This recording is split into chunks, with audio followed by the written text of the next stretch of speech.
Ro, it's a pleasure to have you here. Pleasure to be here. I think you have played a very pivotal role, being in the Department of Commerce as Deputy Secretary. I think we are at a point where, as we all call it, the flat world, and US is standing at a point where economically we have to show our prowess, not just through sheer might, but sheer innovation that happens here in Silicon Valley especially. I wanted your take on your role, and where do you see, in a much broader perspective, US standing in this age of innovation? Well, I think we have the capacity to lead, but we have to move up the value chain. We need to figure out how we are training people to understand robotics and technology, to be creative and innovative, to compete with low-wage labor overseas. And if we do that, it can be a great century for the United States leading innovation. If you go back a couple of decades, there was always these trade barriers. Okay, you have to show your might in a different way to control your trade and your commerce. But it's changing now because anybody sitting in any remote part of the world can do business and hook up with partners around the world. How do you think we stand a chance, especially given the policy, so to say, paralysis that we go through every time in terms of immigration entrepreneurs, immigration professionals? Right. If we don't let them come in and succeed, it's going to be very difficult for us to compete. I agree. We've always been a nation that welcomes immigrants. We've been a nation that recognizes, especially in Silicon Valley, that immigrants are the key to economic growth and innovation. And we ought to make it simple for people to come here, stay here, start companies here, work here, if they're going to be value added to the economy. And that's one of the highest priorities, to have immigration reform in Washington.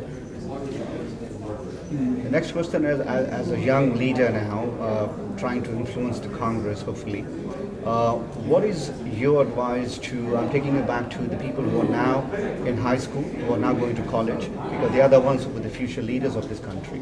Where do you propel them to excel in which areas do you think? I think I'd say critical thinking. I mean, we're going to need people who are creative, think outside the box, add value and innovation. Of course, having the basic science and technology skills, often in computer science or engineering, would lead to a lot of job opportunities. But even for those who are not, who are in humanities and the social sciences, just being holistic thinkers and understanding emotional intelligence as well, and being very holistic in the approach, I think, is what's going to be necessary in a global economy. People like you who are born and raised here consider yourselves part of the internal fabric of this nation. But your parents, kids who are being born and raised with their parents, when they come here, it takes time for them to get assimilated. They are part American, part wherever they come from. Right. So what is your advice as a young man now who has grown up in this country to advise to those parents to lead their kids so that they understand the nuances of this culture and contribute in a very positive way, because they are the driving force. They are the first, right. Leaders, so to say, when kids growing up see their parents. Absolutely. Well, my own parents were great. I mean, they are great. They led me to believe anything was possible in this country, to really embrace the nation and all of its in pop culture and sports and academics, and yet to be very proud of my heritage, to be proud of my story, my grandparents, where I come from. And I think it's possible in this country to be very patriotic and yet very proud of the traditions that we've inherited. I take you back to the question of commerce and trade. When it comes to patents, there's a big problem. I mean, you gave an example of pretty much everything manufactured in China. Without that, it's very difficult to have it manufactured in this country and be affordable. But there's a big challenge now. You're also part of the legal system. How do you think the U.S. can influence other countries to help respect the patents? That's a great question, and we really need to make sure we have the intellectual property protected. It helps innovation, and we need dialogue with countries in Asia to make sure that they're protecting basic intellectual property, not allowing reverse engineering, not having state subsidies for reverse engineering, because that's helpful long-term for entrepreneurship and innovation.